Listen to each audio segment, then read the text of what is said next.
Hi viewers, welcome to our channel. ప్రస్తుతం మనతో పాటు దాము బాలాజీ గారు సీనియర్ జర్నలిస్ట్ ఉన్నారు. వారితో ఒకసారి మాట్లాడదాం. సార్ నమస్కారం. సార్ నిన్న జగన్ గారు ప్రెస్ మీట్ పెట్టారు. అక్కడ మాట్లాడుతూ షర్మిల గారిని లోకేష్ గారు అండ్ బాలయ్య గారు ఇద్దరు కూడా అవమానించేశారు అని చెప్పేసి ఒక ఆరోపణ అయితే ఆయన చేయడం జరిగింది. ఆయన ఏ కాంటెస్ట్ లో ఈ మాటలు మాట్లాడారు, ఏ విధంగా బాలకృష్ణ గారు షర్మిల గారిని అవమానించారు, మీరేం చెప్తారు సార్? ఇది నిన్న అక్కడ మన తాడేపల్లిలో జగన్ మీడియాతో మాట్లాడాడు. అంటే ప్రధానంగా అతను కేసుల గురించి, ఇప్పుడు తన సోషల్ మీడియా వాళ్ళ మీద కేసులు పెట్టి వాళ్ళను కోర్టుకి హాజరుపరచకుండా టార్చర్ చేస్తున్నారు, ఆ గాయాలన్నీ కూడా జడ్జిలకు కూడా చూపిస్తున్నారు మా వాళ్ళు అని ఆయన ప్రధానంగా ఆరోపించాడు.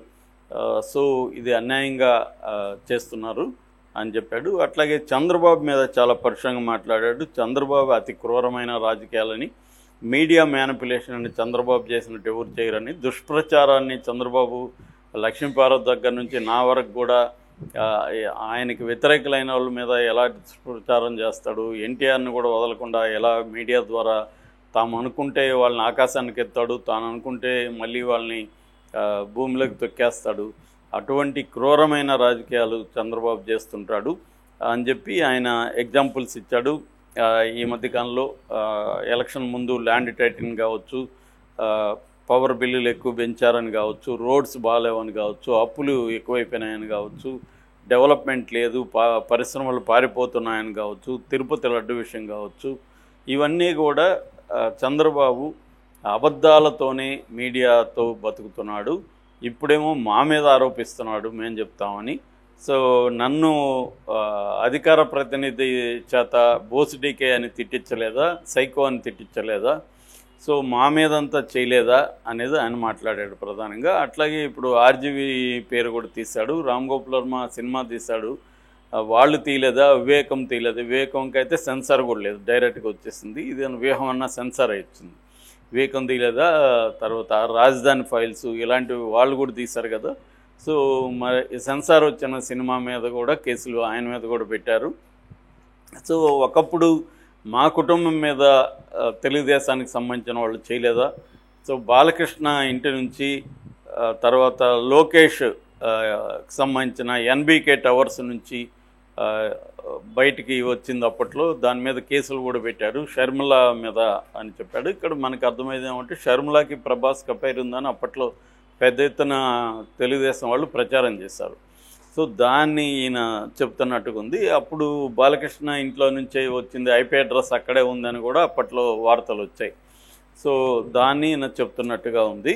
దాని తర్వాత వర రవీంద్ర రెడ్డి విషయం కూడా తీశాడు. వర రవీంద్ర రెడ్డి యాక్చువల్గా అతను పెట్టలేదు, ఐటీడీపీకి సంబంధించిన ఉదయ్ భూషణే వర రవీంద్ర రెడ్డి పేరుతో పెట్టాడు. వీళ్ళు తెలుగుదేశం వాళ్ళు ఏంటంటే కొన్ని ఫేక్ ఐడీలు క్రియేట్ చేస్తారు, మా వాళ్ళ పేర్లతో ఫేక్ ఐడీలు క్రియేట్ చేసి మా వాళ్ళు పెట్టినట్టుగా వాళ్ళు పెట్టడం, మళ్ళీ మా వాళ్ళ మీద కేసులు పెట్టడం అనేది చేస్తున్నారనేది ఆరోపణ కూడా జగన్ చేశాడు. అట్లాగే నందిం కృష్ణారావు ఒక దళితు, అతన్ని 70 రోజులుగా జైల్లో పెట్టారు. చంద్రశేఖర్ అని ఇంకొక దళిత ఎమ్మెల్యే మీద కేసులు పెట్టారు. తర్వాత అది నీ ఫ్యామిలీ గురించి మాట్లాడు, నా ఫ్యామిలీ గురించి నువ్వు ఎలా చేస్తున్నావు, నువ్వు ఎప్పుడైనా నీ తల్లిదండ్రులకి చూసుకున్నావా, నీ తల్లిదండ్రులను పిలిచి 2 పూట్ల భోజనం పెట్టావా, వాళ్ళు చనిపోతే కొరివి పెట్టావా, ఈ ప్రశ్నలు డైరెక్ట్గా చంద్రబాబుని టార్గెట్ చేస్తూ ప్రధానంగా మాట్లాడాడు. సో ఇంకా వెళ్ళేటప్పుడు పవన్ కళ్యాణ్ మీద ఎవరు అడిగితే దాని మీద కూడా ఆయన కామెంట్ చేశాడు. ఏదేమైనా ఆయన ప్రధానంగా ఏంటంటే తన వాళ్ళ మీద కేసులు పెట్టి టార్చర్లు చేస్తున్నారు, మీరు అదే పని మీరు చేస్తే మీ వాళ్ళ మీద కేసులు లేవు, ఇది బాటమ్ లైన్. ఇది అందరూ అడిగేదే. కాకపోతే జగన్ అడగడానికి సంబంధించి నేను చాలాసార్లు చెప్పాను, జగన్కి ఆ హక్కు లేదు. ఎందుకంటే జగన్ కూడా ఇదే పని చేశాడు. జగన్ ప్రభుత్వంలో ఆయన ఏమన్నా న్యాయంగా ప్రవర్తించుంటే ఇప్పుడు అడగచ్చు, నాకు అన్యాయం జరిగింది, కానీ ఆయన కూడా అదే చేశాడు. ఇప్పుడు ఏంటంటే బాధితుల ప్లేస్లోకి వెళ్ళిపోయినప్పుడేమో హక్కులు, సమాజము, రాజ్యాంగము, ప్రజాస్వామ్యం ఇవన్నీ గుర్తుకొస్తాయి. వీళ్ళు అధికారంలోకి వచ్చినాక మళ్ళీ ఇవేం గుర్తుకోరు. చంద్రబాబు అయినా జగన్ అయినా ఇక్కడ తేడా లేదు, ఇక్కడ రేవంత్ రెడ్డి అయినా బీఆర్ఎస్ అని తేడా లేదు. బీఆర్ఎస్ ప్రభుత్వం కూడా ఇక్కడ భయంకరంగా అప్పట్లో ప్రజాస్వామ్యవాదుల మీద, సమాజంలో ఉండే వివిధ ప్రభుత్వ వ్యతిరేక శక్తుల మీద, ఉద్యమకారుల మీద, ప్రతిపక్షాల మీద, అందరి మీద కేసులు పెట్టారు. మనం చూసాము రేవంత్ రెడ్డిని ఎలా చేశారు, ట్రీట్ చేశారు, బండి సంజయ్ని ఎట్లా కేసులు పెట్టి వేధించారు, ఇవన్నీ చూసాం. చివరికి ధర్నా చౌక్ను కూడా ఎత్తేసేదానికి కేసీఆర్ ట్రై చేశాడు. కార్మికులు ఉద్యమాలు చేస్తే వాళ్ళని తీవ్రంగా అణచివేశారు. ఇవన్నీ ఇక్కడ జరిగాయి. ఇప్పుడు వాళ్ళని అదేవిధంగా రేవంత్ రెడ్డి చేస్తున్నాడు. ఇప్పుడు వీళ్ళేమో ప్రజాస్వామ్యము, ఇవన్నీ హక్కులు, ఇవన్నీ మాట్లాడుతున్నారు. సో మనకు అర్థమయ్యేది ఏమంటే ఇద్దరి మధ్య తేడా లేదు. అధికారంలో ఉన్నప్పుడు వీళ్ళు అదే పని చేస్తున్నారు. అందుకనే రాజ్యం అని కమ్యూనిస్టులు అంటుంటారు, ప్రభుత్వం అనకుండా.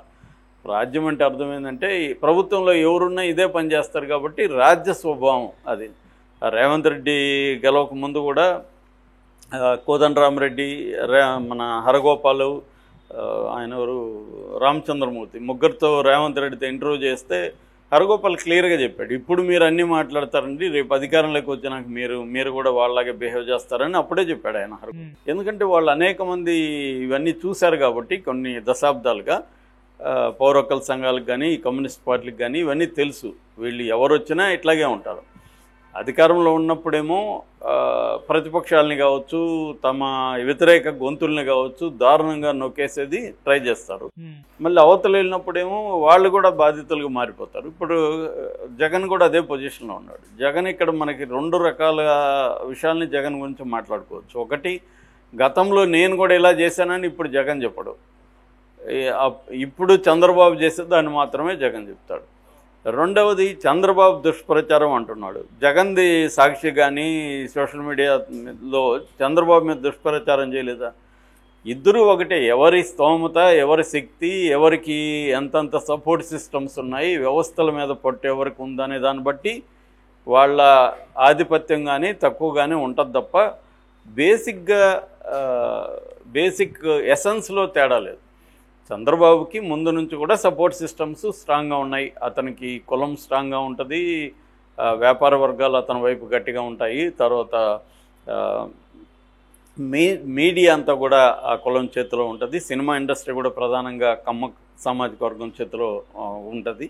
కాబట్టి అన్ని రకాలుగా చంద్రబాబుకి ఇది ఉంది. అట్లాగే వ్యవస్థల మీద చంద్రబాబుకు ఉండే పట్టు ఇంక దేశంలో ఏ ముఖ్యమంత్రికి కూడా ఉండదు. ఎందుకంటే ఆయన లాంగ్ టర్మ్ విజనరీ అనేది ఇక్కడ ఖచ్చితంగా ఆయన విషయంలో అయితే విజనరీ ఇది కనిపిస్తుంది, మిగతా విషయాలు పక్కన పెడితే. కాబట్టి చంద్రబాబుని జగన్ ఏ రకంగానూ ఢీకొట్టే పరిస్థితిలో లేడు. ఆ బలహీనత జగన్లో కనిపిస్తుంది. తాను డీల్ చేయలేకపోయాను. ఇప్పుడు చంద్రబాబు ల్యాండ్ టైటిలింగ్ కావచ్చు, ఎలక్ట్రిసిటీ కావచ్చు, రోడ్లు కావచ్చు చంద్రబాబు చెప్పాడు, అబద్ధమే చెప్పాడు అనుకున్నాం. మరి జగన్ ఎందుకు దాన్ని గట్టిగా చేయలేకపోయాడు అంటే జగన్కి అటువంటి నెట్వర్క్స్ని బిల్డప్ చేసుకోలేకపోయాడు. కాబట్టి ఇక్కడ రాజకీయాల్లో ఏంటంటే అబద్ధాలు చెప్పడం, తప్పుడు పద్ధతిలో క్యాంపెయిన్లు చేయడం అన్ని పార్టీలు చేస్తాయి. ఇక్కడ చేయని పార్టీ ఏది లేదు. కాకపోతే ఏంటంటే ఎవరి బలాన్ని బట్టి, ఎవరి సక్సెస్ని బట్టి అవతల వాళ్ళు సక్సెస్ అవుతారు. సో అంత తప్ప ఇక్కడ ఏదో నేనే నీతిపరుణ్ణి, నేను ప్రజాస్వామ్యవాదిని అని జగన్ చెప్పుకుంటే అది అబద్ధం క్లియర్గా. ఇంకొక అంశం కూడా జగన్ ఇక్కడ కనబడేది ఏంటంటే చంద్రబాబు చేస్తున్న ఈ దౌర్జన్యాలు కావచ్చు, వీళ్ళని అక్రమంగా అరెస్టులు చేయడం కావచ్చు, అక్రమ దాని ఏమంటే కస్టోడియల్ వైలెన్స్ అంటారు, కస్టోడియల్ వైలెన్స్ కావచ్చు, దీన్ని జగన్ ఎదుర్కోలేకపోతున్నాడు. ఆక్రోశంగా మీడియా ముందు మాట్లాడడం తప్ప కన్స్ట్రక్టివ్గా తన పార్టీని ఆర్గనైజ్ చేసి వీధుల్లోకి వచ్చి దానికి వ్యతిరేకంగా పోరాటాలు చేసి జైలు బారు కార్యక్రమాలు చేసి పెద్ద ఎత్తున ఆర్గనైజేషన్ అనేది చేయలేకపోతున్నాడు జగన్. దానికి కారణం ఏంది? ఆయన 5 ఏళ్ళు ఉన్నప్పుడు పార్టీని కానీ కేడర్ని కానీ ఎవరిని పట్టించుకోలేదు. ఇప్పుడు ఎందుకు వస్తారు రమ్మంటే? సో ఇప్పుడు ఒక 1000 మందితో ఒక ధర్నానో కలెక్టరేట్